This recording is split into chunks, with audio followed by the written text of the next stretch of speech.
Assalamualaikum dan selamat sejahtera kepada semua pelajar. Kali ini kita akan belajar tentang 1.2 iaitu keupayaan elektrod piawai. Simbolnya adalah E0. Kita lihat yang pertama. Sebelum cikgu terangkan lebih lanjut tentang keupayaan elektrod piawai, pelajar perlu mengetahui beberapa maksud istilah. Yang pertama, kita lihat apakah maksud keupayaan elektrod. Keupayaan elektrod ialah beza keupayaan yang terhasil apabila wujud keseimbangan antara kepingan logam M dan larutan aqueous yang mengandungi ion logam M tadi dalam sel setengah. Ini sebenarnya pelajar telah belajar sebelum ni. Iaitu dalam erti kata yang lain, keupayaan elektrod juga kita boleh tuliskan maksudnya ialah keupayaan ataupun kecenderungan logam untuk melepaskan elektron, dan kita tahu bila berlaku sesuatu logam itu melepaskan elektron, itu adalah pengoksidaan di mana logam itu telah dioksidakan ataupun menerima elektron, iaitu diturunkan apabila logam tersebut direndamkan dalam larutan garamnya sendiri. Contohnya pelajar, kita ada satu logam, contohnya zinc, yang kita celupkan atau rendamkan dalam larutan zinc nitrat. So keupayaan elektrod itu dilihat kecenderungan logam, adakah boleh cenderung untuk melepaskan elektron atau menerima elektron.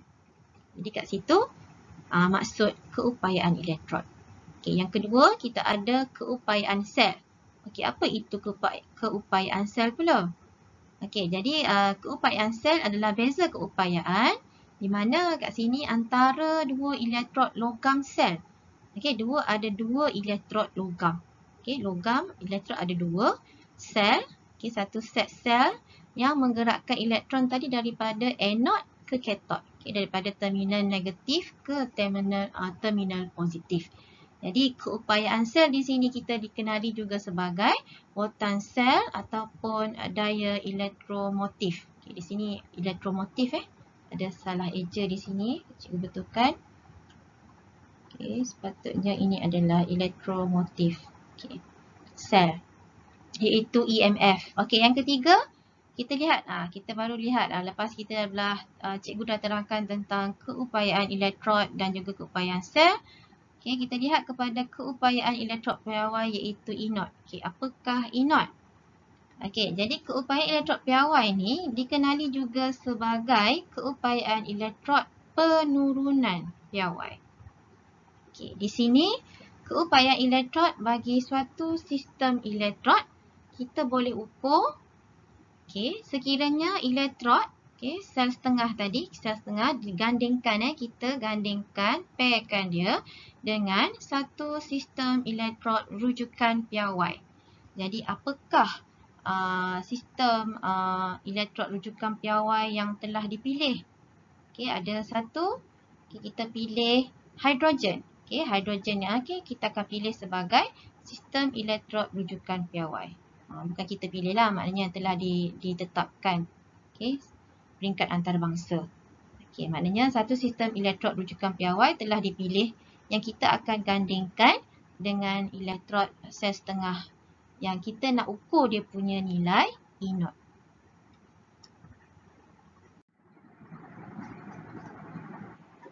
Pelajar, tadi hidrogen telah dipilih. Hidrogen telah dipilih sebagai elektrod rujukan.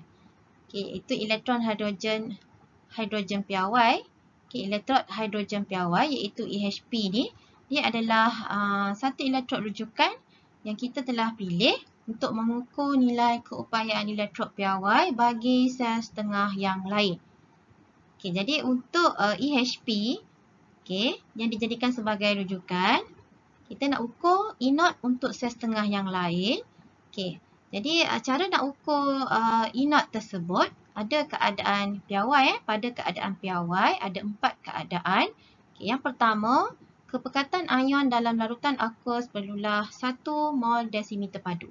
Kepekatan yang telah ditetapkan adalah 1 mol desimeter padu. Dengan tekanan gas 1 atmosfer ataupun 101 kilopascal.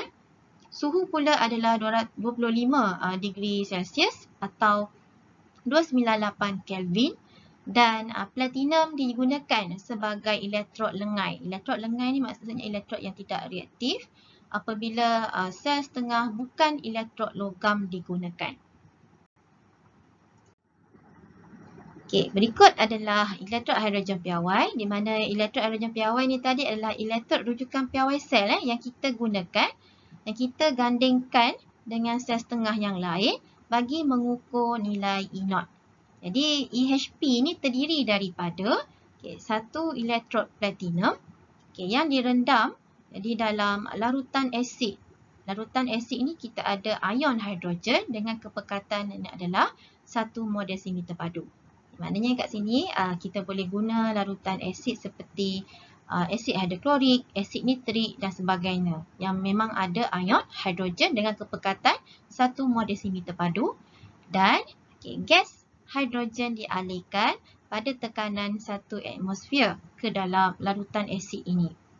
Dan jika dilihat di bahagian elektrod platinum, ada lapisan elektrod platinum ni dilapisi dengan platinum 4 oksida.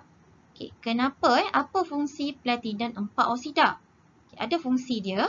Platinum 4 oksida ni melapisi elektrod platinum untuk meningkatkan luas permukaan platinum. Dan untuk menyerap. Kenapa nak kena tingkatkan luas permukaan platinum? Supaya gas hidrogen iaitu dapat diserap dan molekul hidrogen akan lebih dekat bersentuhan dengan ion hidrogen dalam larutan asid. Jadi kat sini kita akan alirkan gas, masukkan dalam asid. Kemudian pada bahagian wire platinum akan disambungkan dengan voltmeter. Sambungkan dengan voltmeter dan bacaan yang ditunjukkan akan dapat 0.00 volt. Jadi nilai E0 untuk elektrod hidrogen piawai EHP ialah 0. Sebab itulah hidrogen dipilih sebagai elektrod rujukan piawai sel untuk mengukur nilai E0 sel setengah yang lain. Jadi di sini sebenarnya cuba kita lihat untuk persamaan setengah hidrogen. Kita tulis dalam bentuk persamaan sel setengah penurunan. Sebab kita tahu tadi keupayaan elektrod piawai juga dikenali sebagai keupayaan penurunan. Keupayaan elektrod penurunan piawai. Jadi kita tulis persamaan sel setengah dalam penurunan di mana ion hidrogen menerima elektron untuk menghasilkan gas hidrogen. Dan sebenarnya persamaan ini diletakkan dengan tanda anak panah seperti ini yang menunjukkan bahawa bahan itu boleh dioksidakan atau bahan boleh diturunkan. Jadi sebenarnya pelajar, untuk nilai keupayaan elektrod piawai di sini EHP nilainya adalah 0.00 volt. Jadi kita tulis dalam bentuk sel setengah penurunan. Dan nilai E0 ditulis bersebelahannya. Cuba kita lihat di sini bagaimana nilai keupayaan elektrod piawai sel setengah lain dapat ditentukan dengan merujuk hidrogen tadi sebagai elektrod rujukan piawai. Jadi di sini tadi cikgu dah terangkan di bahagian hadapan tadi di mana untuk menentukan E0 sel setengah yang lain seperti di sini ialah zinc, kita gandingkan sel setengah zinc, sel setengah yang terdiri daripada elektrod zinc dan juga yang kita celupkan dalam larutan yang mengandungi ion zinc, contohnya seperti zinc nitrate dengan kepekatan 1 mol desimeter padu. Kita gandingkan dengan EHP, elektrod hidrogen piawai tadi, di mana tadi gambar rajah tadi yang sama, kita ada gas hidrogen yang dialirkan ke dalam larutan asid dengan kepekatan 1 mol desimeter padu dan kita ada elektrod platinum yang dilapisi dengan platinum 4 oksida tadi. Kemudian kita sambungkan kedua-dua larutan ini menggunakan titian garam. Jadi titian garam ni fungsi dia apa? Okay, fungsi titian garam ialah membenarkan ion-ion mengalir melaluinya, melalui dua larutan ini bagi mengimbangi cas dan melengkapkan litar ini. Okay, jadi kat sini adalah bagaimana keupayaan elektrod piawai zinc ditentukan. Jadi di sini kita letakkan elektrod zinc yang celupkan dalam larutan asid tadi dan kita sambungkan kepada EHP dan juga titian garam. Dan di sini boleh nampak bacaan yang ditunjukkan oleh voltmeter. Bacaan kita sambung pada voltmeter adalah 0.76 volt. Okay, cuba lihat di sini untuk setengah persamaan. Okay, zinc. Okay, kita tahu bahawa zinc adalah lebih cenderung untuk melepaskan elektron. Jadi di sini sebenarnya elektron bergerak daripada elektrod zinc melalui litar luar, melalui wayar penyambung di luar kepada bahagian ke elektrod platinum. Jadi zinc adalah terminal negatif, manakala elektrod platinum adalah terminal positif. Jadi kat sini zinc sebenarnya cenderung untuk melepaskan elektron untuk membentuk ion zinc. Manakala di sini pula ion hidrogen dalam larutan asid menerima elektron untuk menghasilkan gas hidrogen. Jadi kita ada kat sini persamaan setengah untuk pengoksidaan dan setengah persamaan untuk penurunan. Walau bagaimanapun, daripada tindak balas ini kita tahu bacaan yang dapat dibaca oleh voltmeter adalah 0.76. Dan kita tahu tadi zinc adalah terminal negatif. Jadi di sini pelajar, nilai E0 ditulis, nilai E0 ditulis sebagai negatif 0.76 volt. Kenapa ada tanda negatif? Cuba lihat di sini. Tanda negatif menunjukkan bahawa elektrod zinc ialah terminal negatif. Di mana zinc tadi lebih cenderung untuk melepaskan elektron. So tanda negatif tu menunjukkan bahawa zinc adalah terminal negatif di mana dia lebih cenderung untuk melepaskan elektron. Dan cikgu ulang semula tadi bahawa keupayaan elektrod piawai E0 kita kenali juga sebagai keupayaan penurunan piawai. Di mana semua persamaan sel setengah kita tulis sebagai penurunan. Semua sekali ditulis sebagai penurunan. Jadi E0, keupayaan elektrod piawai E0 untuk sel setengah zinc kita tulis juga sebagai penurunan. Refer kepada persamaan di dalam kotak biru ini di mana kita ada persamaan sel setengah zinc ditulis dalam bentuk penurunan, iaitu ion zinc terima elektron dapat zinc. Dan anak panah ini tadi cikgu ada tunjukkan menunjukkan bahawa bahan itu boleh dioksidakan ataupun diturunkan. Bergantung kepada nilai E0 tadi. So di sini nilai E0 adalah negatif. So zinc sebenarnya lebih cenderung untuk melepaskan elektron untuk membentuk ion zinc. Jadi pelajar sebenarnya daripada keupayaan elektrod piawai yang kita dapat daripada rujukan EHP, maka sebenarnya daripada sinilah terhasilnya apa yang pelajar pernah belajar ialah siri elektrokimia. Kita dah belajar. Jadi siri elektrokimia tu dibina berdasarkan keupayaan elektrod yang kita diperoleh daripada rujukan kepada EHP tadi.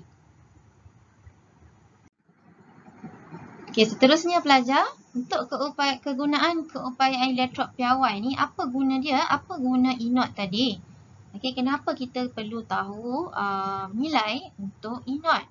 Sebenarnya nilai E0 kita boleh gunakan untuk membuat ramalan ataupun meramal sama ada yang pertama atom atau ion itu mengalami pengoksidaan atau penurunan. Macam kes tadi zinc elektrod E0 untuk zinc adalah nilainya negatif. Itu menunjukkan bahawa atom logam mengalami pengoksidaan kerana zinc tadi lebih cenderung untuk melepaskan elektron dan menjadi ion zinc. Okay, mengalami pengoksidaan. Kita boleh dapat tahu adakah atom atau ion itu mengalami pengoksidaan atau penurunan bergantung kepada nilai E naught tadi. Okay, dan nilai E naught juga kita boleh gunakan untuk meramal kekuatan ejen pengoksidaan atau ejen penurunan. Okay, macam tadi pelajar, zinc tadi, dia melepaskan elektron untuk membentuk ion zinc dan mengalami tindak balas pengoksidaan. Jadi kita kata zinc tu adalah ejen pengoksidaan yang kuat, lebih kuat. Okey, so kita tengok hubungan pula antara E naught dengan proses redox. Okey, kita tengok semakin positif nilai E naught, semakin mudah atom atau ion mengalami penurunan. Okey, berdasarkan nilai E naught, kita tahu nilai E naught boleh jadi positif atau negatif. Jika nilai E naught adalah positif, okey, jadi mudah untuk satu atom atau ion itu mengalami proses penurunan atau tindak balas penurunan. Di mana? Okey, pelajar boleh ingat di sini. Okey, nanti tambah merujuk kepada apa? Menerima elektron. Kita ingat simbol negatif atau positif. Kalau positif, positif maknanya dia terima elektron. Cenderung untuk terima elektron. Jadi mengalami proses atau tindak balas penurunan. Manakala kalau E naught nilai dia negatif, mudah untuk atom atau ion mengalami pengoksidaan. Jadi berlakunya tindak balas pengoksidaan. Kita tulis PO di sini. Jika E naught dia bernilai negatif. Ingat negatif, ingat simbol lepaskan elektron. Lebih mudah untuk lepaskan elektron. Jadi mengalami proses ataupun tindak balas pengoksidaan. Jadi di sini ada jadual, cuba pelajar lihat. Jadi jika E naught nilai dia lebih positif. Ingat tanda simbol positif maknanya dia atom atau ion itu cenderung untuk terima elektron dan mengalami proses penurunan. Ingat sini penurunan juga boleh lihat. Di sini penurunan. Dan apakah ejennya? Ejen maknanya jika dia cenderung untuk menerima elektron, dia adalah ejen pengoksidaan yang lebih kuat. Sebab tadi mengalami penurunan. Manakala, yang kedua, tengok jika E naught-nya adalah lebih negatif. Lebih negatif di sini kita boleh tukarkan juga kepada kita kata kurang positif lah pelajar. Lebih negatif atau kurang positif. Jadi E naught di sini kalau lebih negatif, atom atau ion itu lebih mudah untuk melepaskan elektron. Ingat simbol negatif ni melepaskan elektron. Dia mengalami proses pengoksidaan dan dia adalah ejen penurunan yang lebih kuat. Itu hubungan dia pelajar. Kita akan lihat kepada bentuk soalan nanti. Ini berikut adalah siri keupayaan elektrod piawai yang diambil ni tindak balas setengah sel dan dia punya nilai E naught pada suhu piawai tadi, keadaan piawai adalah 298 Kelvin atau 25 darjah Celsius. Dia cuba lihat daripada siri keupayaan elektrod piawai, nilai E naught disusun daripada yang paling negatif kepada paling positif. Jadi di sini, untuk tindak balas sel setengah ditulis dalam penurunan. Nampak tak? Ni terima elektron, dapat lithium contohnya. Pertama, semua sekali persamaan sel setengah ditulis dalam bentuk penurunan. Jadi di sini pelajar, dia keupayaan elektrod piawai ni sel setengah dia ni kita tulis dalam bentuk penurunan di mana pada bahagian kiri persamaan, contohnya saya ambil lithium ni. So sini adalah ejen pengoksidaan. Di mana dia cenderung untuk terima elektron. Di sebelah sini pula adalah ejen penurunan. Kiri, ejen pengoksidaan, iaitu APO, cikgu buat simbol. Manakala sebelah kanan adalah APN, iaitu ejen penurunan. Okey. Jadi di sini kita ada ejen pengoksidaan di sebelah kiri. Okey, nilai negatifnya berkurang. Okey, bila ke bawah, nilai E0 nilai E0 dia negatif daripada negatif. Okey, semakin ke bawah nilai E0-nya lebih positif. Okey, E0 lebih positif. Okey, jadi bila dia ke bawah, kita tengok daripada kita bandingkan contohnya magnesium dengan argentum.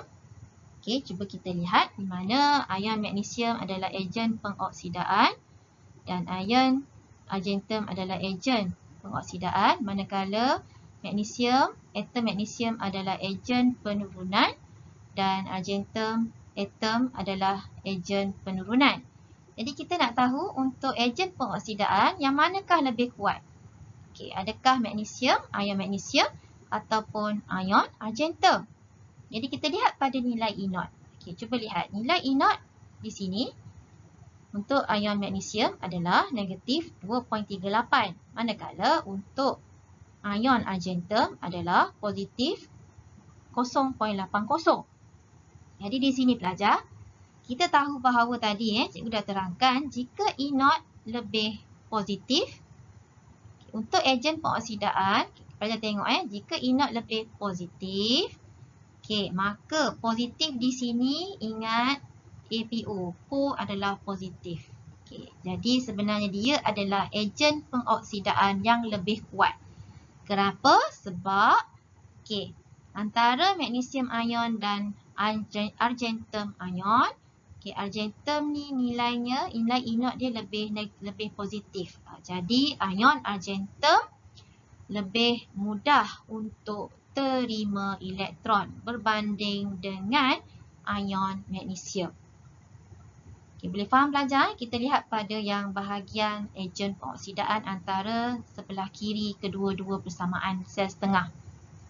Jadi poin dia tadi berdasarkan E0 kita bandingkan, E0 argentum, ion argentum lebih positif berbanding dengan ion magnesium. So kita kata ion argentum ialah ejen pengoksidaan yang lebih kuat dan ion argentum lebih mudah untuk menerima elektron.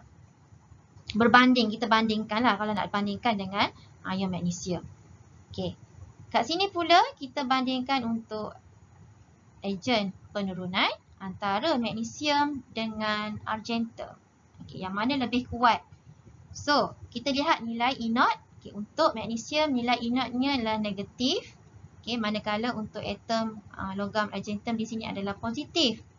Dan kita tahu E0 jika lebih negatif, ingat negatif, ia adalah ejen penurunan yang kuat. Ingat negatif, ingat N di sini refer kepada negatif.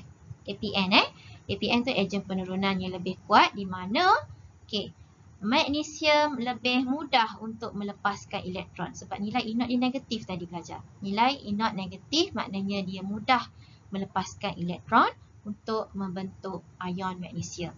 So antara magnesium dan juga argentum, magnesium adalah ejen penurunan yang lebih kuat berbanding dengan argentum. Sebab apa tadi? Sebab nilai E0 untuk magnesium lebih negatif. Lebih negatif berbanding dengan argentum. Okey, jadi kesimpulan yang boleh kita buat daripada apa yang cikgu terangkan tadi. Okey, kita lihat untuk molekul atau ion yang mempunyai nilai E0 lebih positif atau kurang negatif. Kita kata lebih positif tadi kan. Contohnya jika kita bandingkan, kita dapati bahawa nilai E0 dia adalah positif, lebih positif. Maknanya kita tahu bahawa, ingat simbol positif ni nilai E0 lebih positif atau kita kata kurang negatif lah. Jadi dia cenderung untuk menerima elektron. Ingat simbol positif ni. Lebih positif maknanya dia cenderung, molekul atau ion tu cenderung untuk terima elektron dan mengalami proses atau tindak balas penurunan dan kita kata dia adalah ejen pengoksidaan yang lebih kuat. Po merujuk kepada positif. Pelajar boleh hafal macam itulah. Okey, ejen pengoksidaan yang lebih kuat. Sini pun cikgu tulis sekali lagi lah. Ejen pengoksidaan lebih kuat, dia lebih mudah untuk menerima elektron. Kenapa? Sebab nilai E0 dia lebih positif. Okey. Manakala untuk atom ataupun ion yang mempunyai nilai E0 dia lebih negatif, maknanya jika kita lihat nilai E0 lebih negatif, okay, tengok simbol negatif ni, okay, simbol negatif, maknanya dia lebih cenderung untuk membebaskan elektron. Dan mengalami proses apa kalau bebas elektron? Pengoksidaan. Dan dia adalah ejen penurunan yang lebih kuat. So, pelajar nak ingat, okay, N tadi di sini N merujuk kepada negatif. So, E0 lebih negatif, dia adalah ejen penurunan yang lebih kuat. Pelajar hafal macam tu. So, senang untuk ingat nanti bila nak jawab soalan. Okey, kita lihat contoh yang pertama. Okay, adakah tindak balas antara zinc dan kuprum nitrat berlaku? Okey, di sini pelajar, daripada soalan, kita tahu bahawa untuk sel setengah, kita ambil persamaan ataupun sel setengah dekat siri E0 tadi, siri keupayaan elektron piawai iaitu zinc dengan kuprum. Okey, di sini kita ambil kuprum, kuprum. Okey, jadi untuk persamaan sel setengah kuprum, okay, boleh ditulis. Ini ambil daripada siri KEP pelajar. Ini persamaan yang pertama dan ini adalah persamaan yang kedua untuk zinc. Jadi daripada siri keupayaan elektron piawai, nilai E0 untuk kuprum adalah positif 0.34 volt. Manakala untuk zinc pula adalah nilai E0 dia adalah negatif 0.76 volt. Dan kita letakkan di sini, okay, di sebelah kiri adalah ejen pengoksidaan iaitu ion kuprum. Manakala sebelah kanan saya adalah ejen penurunan iaitu kuprum, atom kuprum. Manakala untuk zinc pula, sebelah kirinya adalah ejen pengoksidaan iaitu ion zinc dan sebelah kanan adalah ejen penurunan iaitu zinc. Jadi kita nak tentukan yang manakah ejen pengoksidaan yang lebih kuat, yang manakah ejen penurunan yang lebih kuat. Dan kita lihat kepada nilai E0. Okay, kita lihat yang pertama dulu. Okay, untuk nilai E0 yang pertama untuk kuprum ialah ada tanda positif pelajar. So, kita kata nilai E0 okay, lebih positif. Ingat tadi kalau E0 positif, okay, cikgu dah terangkan tadi, kalau E0 positif, positif ni ingat ejen pengoksidaan yang lebih kuat. Po tadi positif. Jadi, kita lihat kepada ejen pengoksidaan di sini, iaitu sebelah kiri. Yang warna kuning adalah ion kuprum. Jadi, sebenarnya di sini, jika nilai E0 untuk persamaan ini, kuprum ni adalah positif, lebih positif. Kita tahu ni positif, yang ni negatif, maknanya E0 lebih positif. Jadi, ejen pengoksidaan yang lebih kuat iaitu ion kuprum. Ion kuprum adalah ejen pengoksidaan yang lebih kuat. Kenapa? Sebab nilai E0 untuk ion kuprum lebih positif berbanding dengan zinc, ion zinc. Ion zinc negatif kan? Okey, so kita kata poin pertama, E0 ion kuprum lebih positif berbanding ion zinc. Dan ion kuprum adalah ejen pengoksidaan yang lebih kuat. Dan ion kuprum cenderung untuk terima elektron bagi membentuk kuprum, atom kuprum dan mengalami proses penurunan. Okey, yang kedua pula kita lihat di sini nilai E0 ni adalah negatif. So kita tahu tadi pelajar, cikgu dah terangkan jika nilai E0 negatif, lebih negatif. So kita tahu dia adalah apa? Ejen penurunan yang lebih kuat. Ingat N tadi untuk negatif. So, ini hubung kait dia. So, di sini kita ada ejen penurunan di sini. Yang warna kuning adalah zinc. Jadi, nilai E0 zinc lebih negatif berbanding dengan nilai E0 untuk kuprum. Jadi, zinc adalah ejen penurunan yang lebih kuat. Zinc lebih cenderung melepaskan elektron membentuk ion zinc. Jadi zinc mengalami proses pengoksidaan. Jadi di sini tindak balas berlaku di mana zinc menyesarkan kuprum daripada larutan kuprum nitrat kerana zinc adalah ejen penurunan yang lebih kuat berbanding dengan kuprum. Pelajar. Jadi untuk nak terangkan tadi dalam bentuk saya bagi untuk mudahkan pelajar faham. Dalam bentuk ayat, jika diminta untuk terangkan, adakah tindak balas berlaku tadi antara zinc dengan kuprum nitrat. Jadi kita boleh ambillah persamaan sel setengah tadi dalam bentuk penurunan ni untuk zinc dan juga kuprum. Dan kita tahu disusun daripada E0 yang paling negatif kepada yang paling positif. Jadi letakkan APO di sebelah kiri, APN di sebelah kanan. Jadi kita nak tentukan yang manakah tadi cikgu dah terangkan, hanya tulis dalam bentuk ayat. Jadi yang pertama kita ambil yang E0 zinc negatif di sini bermaksud, tadi cikgu ulang balik sekali lagi. E0 negatif, dia adalah ejen penurunan yang lebih kuat. Ni N, negatif N, ingat Jadi ingat ejen penurunan adalah dia cenderung untuk melepaskan elektron. Jadi kita ambil yang untuk zinc, bulatkan di sinilah warna hijau. Sebab dia adalah ejen penurunan yang lebih kuat berbanding dengan kuprum. Manakala di sini E0 positif, ingat tadi kalau positif apa? APO. APO itu apa? Ejen pengoksidaan. PO ialah positif. PO adalah positif. Jadi, lihat kepada bahagian yang ejen pengoksidaan sebelah kiri iaitu ion kuprum. Jadi, ion kuprum ni adalah ejen pengoksidaan yang lebih kuat berbanding dengan ion zinc. Jadi, yang pertama untuk E0 negatif, nilai E0 negatif zinc lebih negatif lah berbanding dengan kuprum. So, hanya tulis dalam bentuk ayat sahaja pelajar. Poin pertama kita terangkan tentang dia adalah ejen penurunan yang lebih kuat. Poin kedua cenderung untuk bebaskan elektron. Poin ketiga dia mengalami proses pengoksidaan.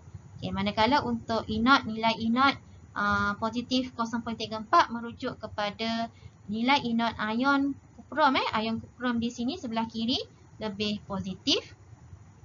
Poin kedua dia adalah APO yang lebih kuat, ejen pengoksidaan lebih kuat. Seterusnya cenderung menerima elektron dan mengalami tindak balas penurunan. Jadi tindak balas penyesaran berlaku antara ejen penurunan yang kuat iaitu apa? Zinc, dan juga ejen pengoksidaan yang kuat iaitu kuprum. Jadi tindak balas penyesaran boleh berlaku. So ini dalam bentuk penerangan. Tadi dalam bentuk poin supaya pelajar boleh faham. Kita lihat kepada contoh yang kedua. Adakah tindak balas antara kuprum dan magnesium nitrat berlaku? Jadi di sini pelajar kita ambil sel setengah untuk kuprum, sel setengah daripada siri keupaya elektron piawai tadi dengan magnesium untuk magnesium. Kita ada magnesium dengan kuprum untuk sel setengah persamaan. Dan tindak balas kita tengok kepada sel setengah untuk magnesium, letakkan ejen pengoksidaan di sebelah kiri dan ejen penurunan di sebelah kanan. Manakala untuk kuprum pun sama, letakkan APO ni, APO dengan APN. Kemudian dengan merujuk kepada nilai E0, mari kita lihat. Nilai E0 untuk magnesium, persamaan sel setengah untuk magnesium adalah negatif. Nilai E0-nya adalah negatif. Manakala untuk kuprum, nilai E0-nya adalah lebih positif. Ini lebih negatif, lebih positif. Jadi kita nak tahu di sini yang manakah ejen pengoksidaan yang lebih kuat atau yang manakah ejen penurunan yang lebih kuat. Jadi untuk sebelah magnesium, E0-nya lebih negatif bermaksud, negatif tadi apa? Ingat lagi tak pelajar? Negatif adalah APN. Sepatutnya ejen penurunan yang lebih kuat. Jadi kat sini sebenarnya ejen penurunan yang lebih kuat adalah magnesium. Cikgu bulatkan di sini. Berbanding dengan kuprum. Berbanding dengan kuprum. Manakala untuk nilai E0 sebelah sini adalah lebih positif. Positif tadi bermaksud ejen pengoksidaan yang lebih kuat. Jadi di sini ion kuprum adalah ejen pengoksidaan yang lebih kuat. Di mana ion kuprum lebih cenderung untuk terima elektron, manakala logam ataupun atom magnesium lebih cenderung untuk melepaskan elektron. Jadi soalan dia antara kuprum dengan ion magnesium.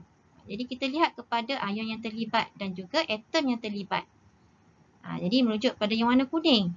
Jadi di sini sebenarnya ini adalah ejen pengoksidaan yang lebih lemah berbanding dengan ion kuprum, manakala kuprum juga adalah ejen penurunan yang lebih lemah berbanding dengan magnesium disebabkan nilai E0.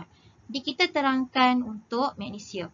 Ion magnesium, nilai E0 bagi ion magnesium lebih negatif.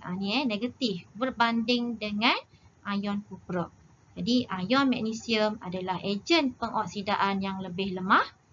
Jadi sukar untuk menerima elektron dan tidak mengalami penurunan. Tidak mengalami tindak balas penurunan. Okey, manakala sebelah sini adalah kuprum.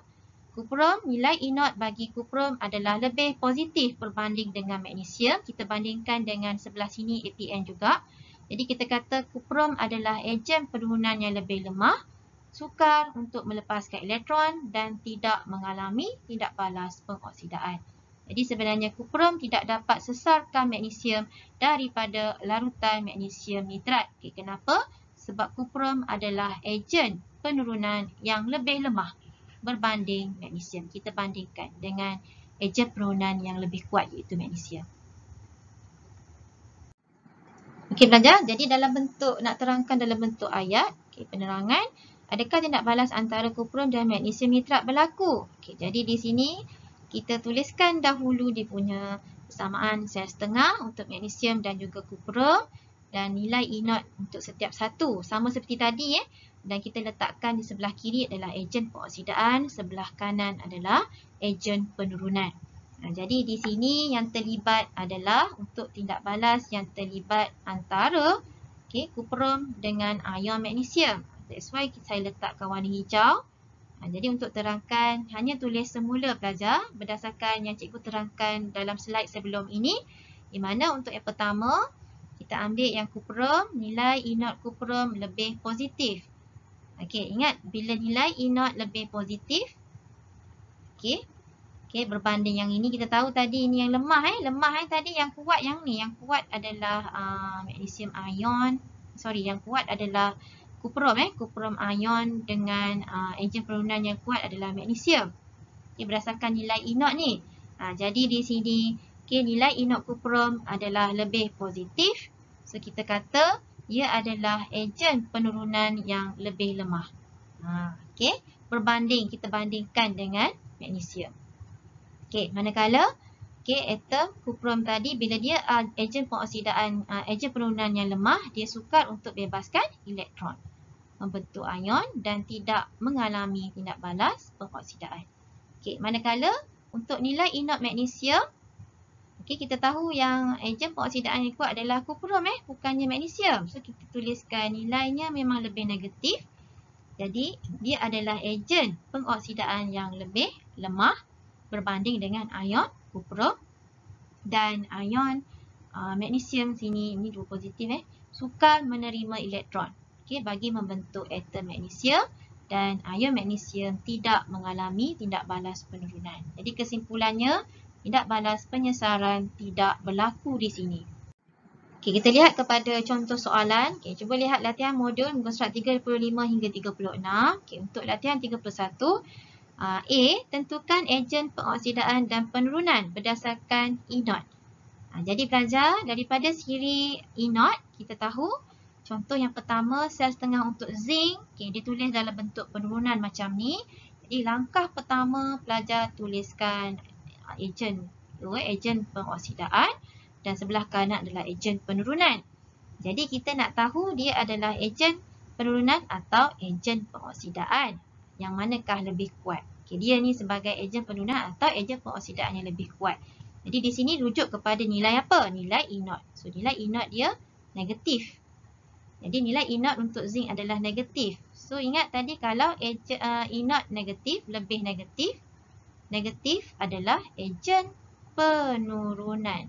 Negatif yang lebih kuat. Jadi di sini zinc adalah ejen penurunan yang lebih kuat. Di mana atom zinc cenderung untuk melepaskan elektron membentuk ion zinc. Zinc mengalami tindak balas pengoksidaan dan kita kata zinc adalah ejen ejen penurunan yang lebih kuat. Okey, berdasarkan nilai inert tadi pelajar. Negatif. Nilai inert dia simbol negatif. So, ejen penurunan yang lebih kuat. Jadi, untuk setengah persamaan, okey, di sini untuk zinc sebab dia adalah ejen penurunan yang lebih kuat, dia mengalami pengoksidaan. Okey, lepaskan elektron untuk membentuk ion zinc. Okay, cuba lihat yang B pula. Okay, kita ada sel setengah untuk argentum ditulis semula berdasarkan nilai inert adalah positif 0.80 dan macam biasa pelajar tuliskan di bahagian kiri adalah APO, ejen pengoksidaan, di sini adalah ejen penurunan. Jadi daripada nilai inert, okay, inert di sini adalah positif. Okay, ingat kalau nilai inert positif, ingat APO apa? Ejen pengoksidaan. O ialah positif. Ejen pengoksidaan yang lebih kuat. Jadi kita bulatkan di sinilah. Jadi argentum, nilai sel setengah untuk argentum, nilai dia inert dia positif. Jadi kita tahu bahawa ion argentum adalah ejen pengoksidaan yang kuat. Jadi dia lebih cenderung untuk menerima elektron. Jadi ion argentum lebih mudah menerima elektron, membentuk atom argentum. Jadi ion argentum mengalami tindak balas penurunan. Ejen di sini yang lebih kuat adalah apa? Ejen yang positif lah, iaitu ejen ion argentum. Ialah ejen pengoksidaan. Jadi di sini salah untuk modul pelajar kena betulkan errata. Jadi ion argentum sebelah kiri adalah ejen pengoksidaan, bukannya penurunan pelajar. Sila betulkan di modul masing-masing. Adalah ejen pengoksidaan yang lebih kuat. Dan untuk setengah persamaan, tindak balas yang berlaku sebab dia menerima elektron. So, ion argentum menerima elektron untuk membentuk atom argentum. Untuk C pula, kita lihat untuk sel setengah bagi bromin pelajar. Kita ada sel setengah untuk bromin dan nilai inertnya adalah positif. Jadi pelajar tuliskan dulu di sebelah kiri ejen pengoksidaan, sebelah kanan ejen penurunan dan inert dia adalah lebih positif, nilai positif. Jadi ingat positif, ingat APO. APO adalah ejen pengoksidaan yang lebih kuat. Jadi di sini bromin adalah ejen pengoksidaan yang lebih kuat di mana dia cenderung untuk menerima elektron, membentuk ion bromida. Jadi nilai inert bromin positif. Di proses yang berlaku adalah molekul bromin Br2 dia lebih mudah atau cenderung untuk terima elektron. Untuk terima elektron membentuk ion bromida. Jadi kita kata bromin mengalami tindak balas penurunan. Dia adalah ejen pengoksidaan yang lebih kuat. Ejen pengoksidaan yang lebih kuat. Dan untuk setengah persamaan bromin, kita tahu bahawa bromin lebih cenderung untuk terima elektron membentuk ion bromida. Seterusnya untuk D, tentukan untuk sel setengah plumbum pula pelajar. Lihat kepada inert di sini adalah negatif. Inert nilai dia negatif. So kita tahu ejen apa? Penurunan yang lebih kuat. Ingat ingat negatif ini kaitan dia. Jadi kita pilih. Kita tahu bahawa plumbum adalah ejen penurunan yang lebih kuat. Di mana plumbum? Plumbum di sini lebih mudah untuk melepaskan elektron. Jadi proses yang berlaku adalah proses pengoksidaan. Atom plumbum lebih mudah lepaskan elektron. Ingat, lepaskan elektron membentuk ion plumbum 2 dan tindak balas yang berlaku adalah pengoksidaan dan plumbum adalah ejen penurunan yang lebih kuat. Jadi setengah persamaan berlaku adalah plumbum lepaskan elektron untuk membentuk ion plumbum. Di mana dia cenderung untuk melepaskan elektron. Pelajar nak senang ingat tanda negatif melepaskan, lebih mudah lepaskan elektron.